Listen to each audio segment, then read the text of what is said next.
Chào mừng mọi người trở lại với kênh Anh Sinh Viên. Đây sẽ là một series mới trên kênh của mình. Đó là recap lại các bộ manga anime. Mình sẽ bắt đầu với Naruto và chia ra thành nhiều phần, với mỗi phần từ 1 đến 2 arc tương ứng của bộ truyện. Và bây giờ không để các bạn chờ lâu nữa, chúng ta vào video thôi nào. Câu chuyện mở đầu với cảnh làng lá bị tấn công bởi củ vĩ hồ ly Kurama, một con quái vật khổng lồ. Hokage đệ tứ Namikaze Minato đã hy sinh mạng sống để phong ấn con quái vật này vào trong cơ thể một đứa trẻ sơ sinh là Uzumaki Naruto.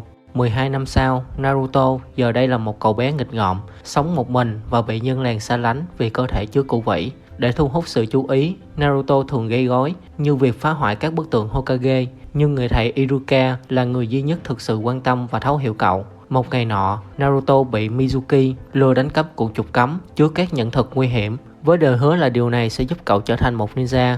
Khi Iruka phát hiện, anh lập tức đi tìm Naruto, nhưng cả hai bị Mizuki tấn công. Trong lúc này, Mizuki tiết lộ sự thật rằng Naruto là vật chủ của củ vĩ, khiến cậu bị sốc. Tuy nhiên, Iruka đã hy sinh thân mình để bảo vệ Naruto, đồng thời an ủi và công nhận cậu. Cảm động trước sự hy sinh của Iruka, Naruto đã sử dụng nhẫn thuật từ cuộn trục là đa trọng ảnh phân thân chi thuật để tạo ra hàng trăm phân thân đánh bại Mizuki.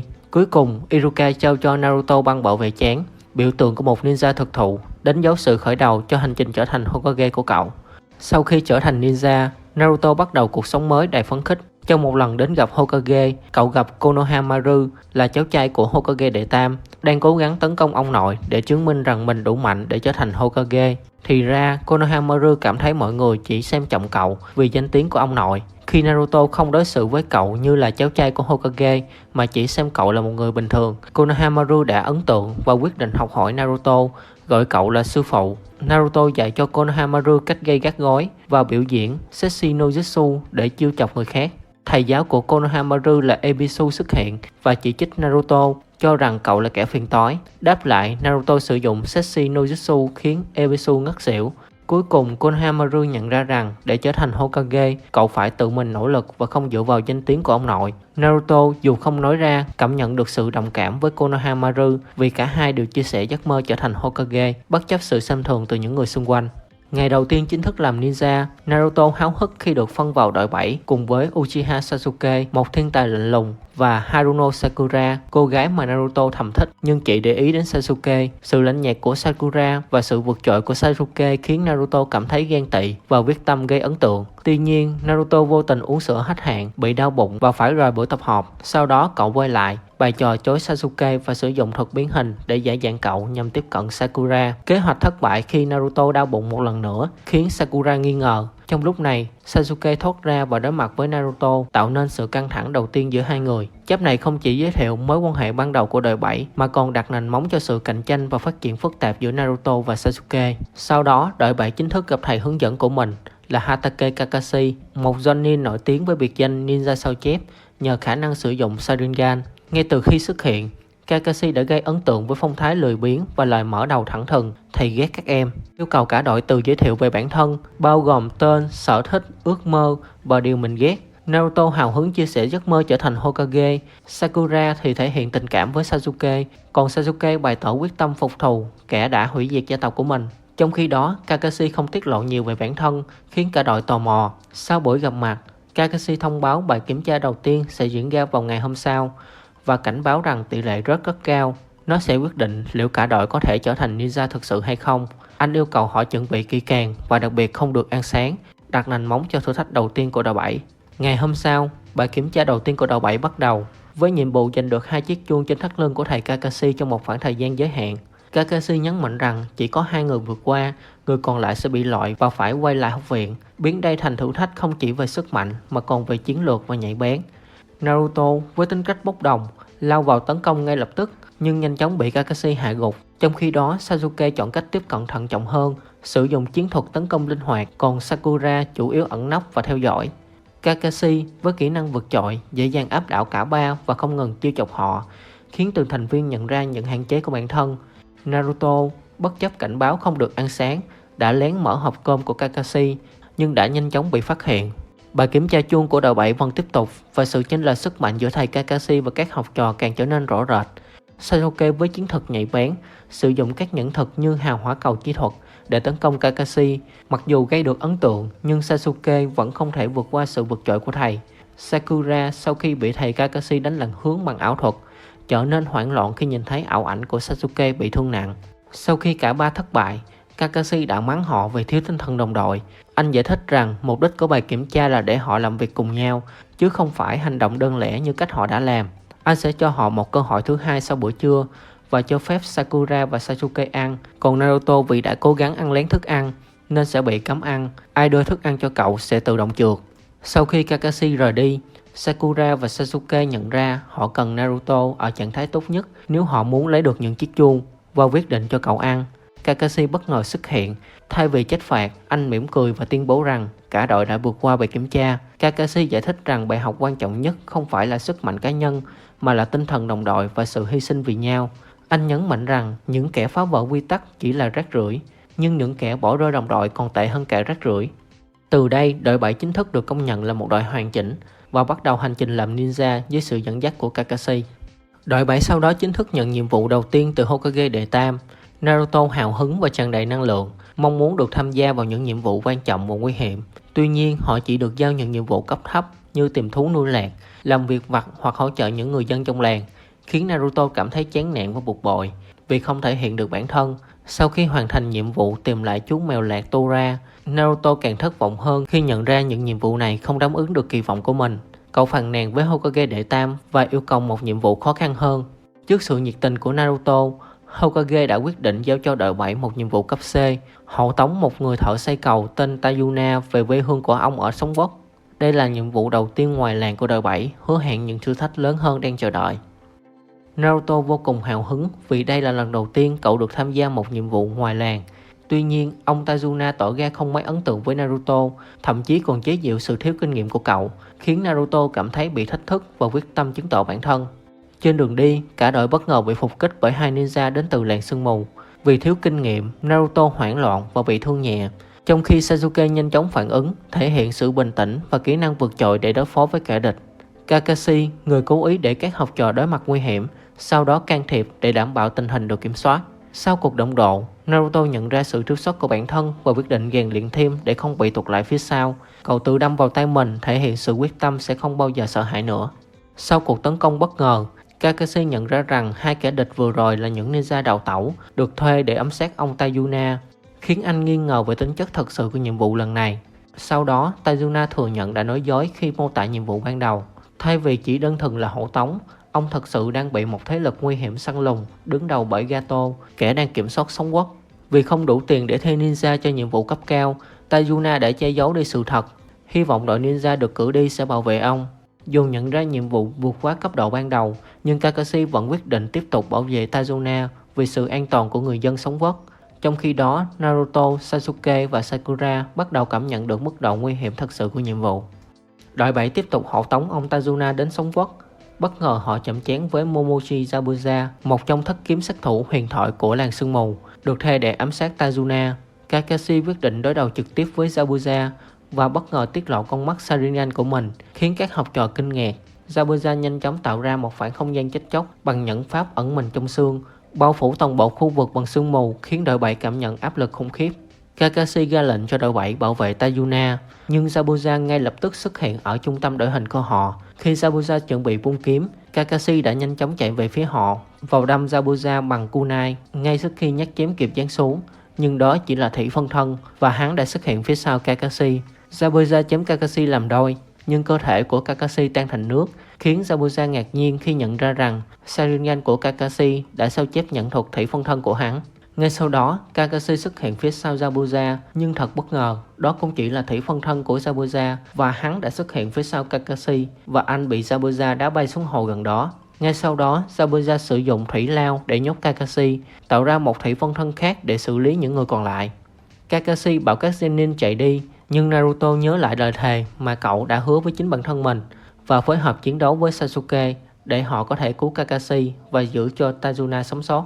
Naruto sử dụng đa chủng ảnh phân thân tiến hành bao vây thủy phân thân của Zabuza, nhưng dễ dàng bị phá giải và các phân thân biến mất, buộc Naruto phải ném Fuma Shuriken cho Sasuke. Sasuke ném Fuma Shuriken tấn công Zabuza thật, nhưng hắn đã dễ dàng chụp lấy.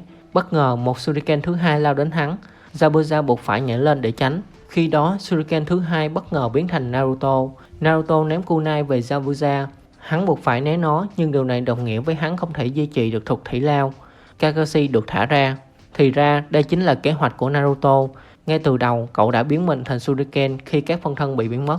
Kakashi được tự do. Zabuza buộc phải bắt đầu trận chiến của họ. Hắn sử dụng thủy long đạn chi thuật, nhưng với Sharingan, Kakashi đã tung ra một thuật tương tự để khắc chế. Dần dần, Kakashi chiếm thế thượng phong và đánh bại Zabuza bằng chính thủy pháo thuật của hắn. Ngay khi Kakashi sắp tung ra đòn kết liễu, một ninja đeo mặt nạ bất ngờ xuất hiện lấy mạng Zabuza bằng cách phóng một số senbon đâm vào cổ Zabuza.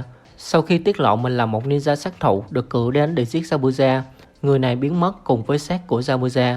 Kakashi tạm thời hài lòng với kết thúc này, quyết định rằng đã đến lúc tiếp tục hộ tống Tajuna về nhà. Sau đó ngã gục vì cạn chakra do sử dụng Sharingan quá lâu. Sau trận chiến, Kakashi được đưa về nhà của Tajuna để hồi phục. Trong lúc nghỉ ngơi, anh nhận ra điều gì đó đáng ngờ về cái chết của Zabuza.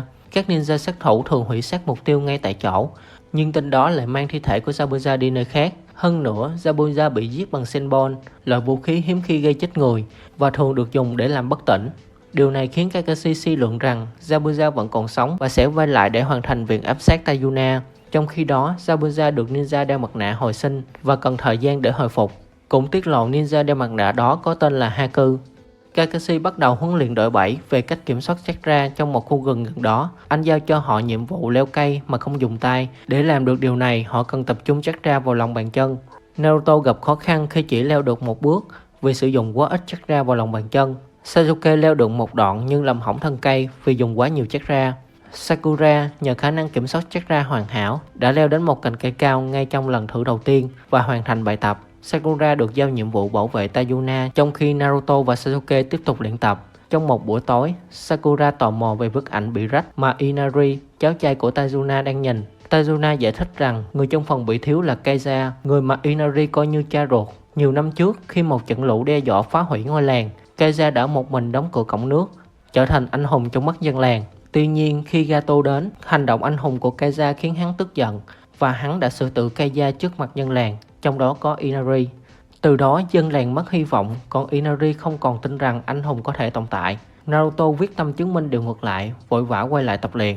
Một ngày nọ, khi nghỉ ngơi trong rừng, Naruto tình cờ gặp Haku nhưng không biết Haku là ai, chỉ nghĩ đó là một cô gái xinh đẹp. Họ trò chuyện về ước mơ.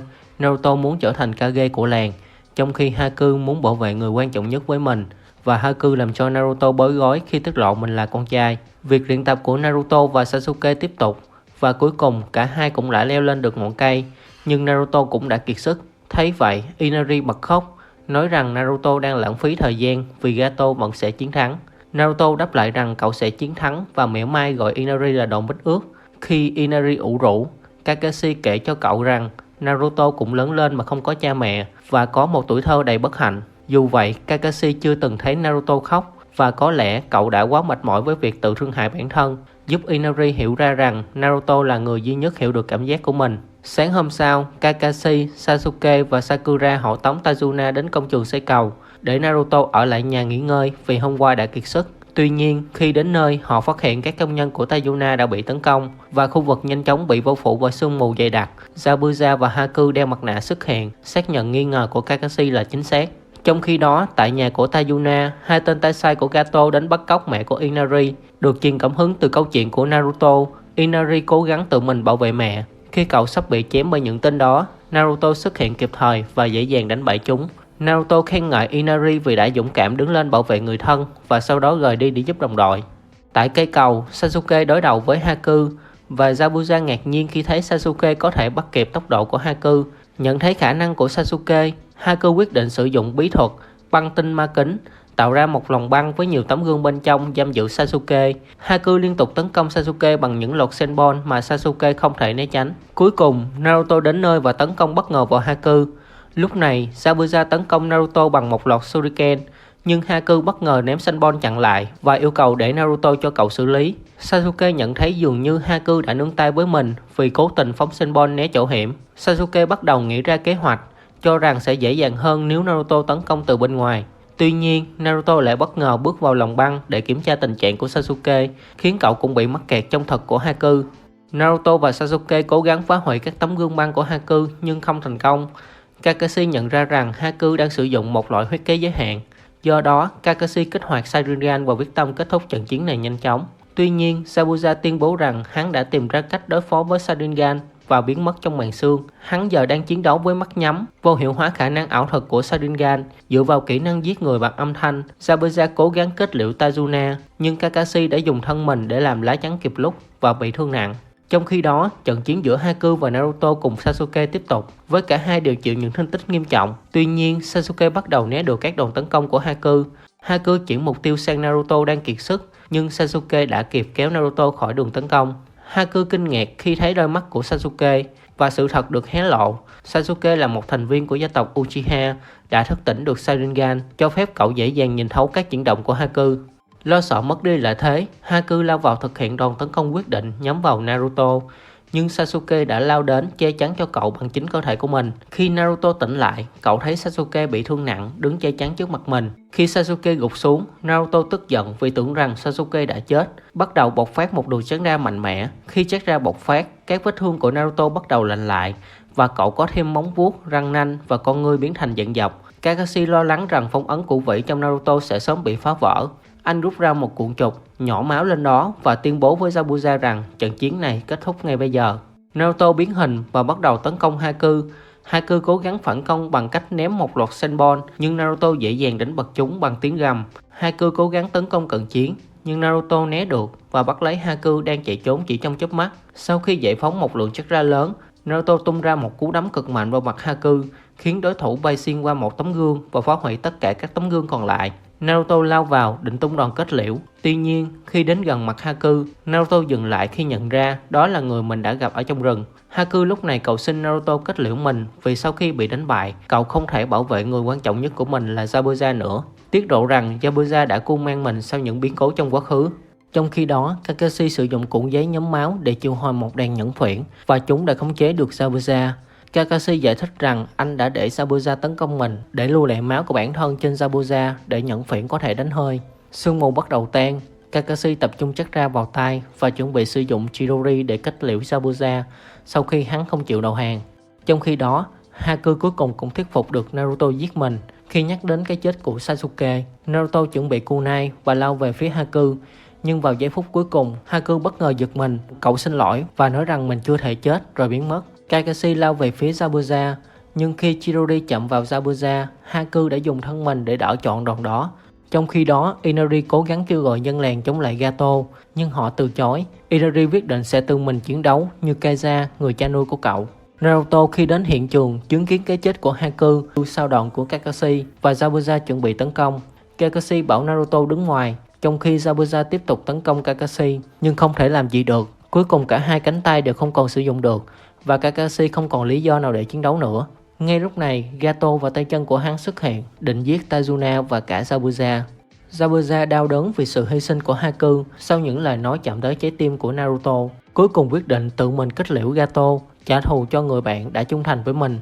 Zabuza lao vào phía quân của Gato, giết tất cả những ai cản đường, bất chấp không thể dùng tay và bị đâm rất nhiều nhát. Đến khi gặp Gato, Zabuza tuyên bố rằng mình không thể đi đến nơi an nghỉ cùng Haku, nhưng sẽ đưa Gato xuống địa ngục cùng mình. Cuối cùng, Zabuza kết liễu Gato.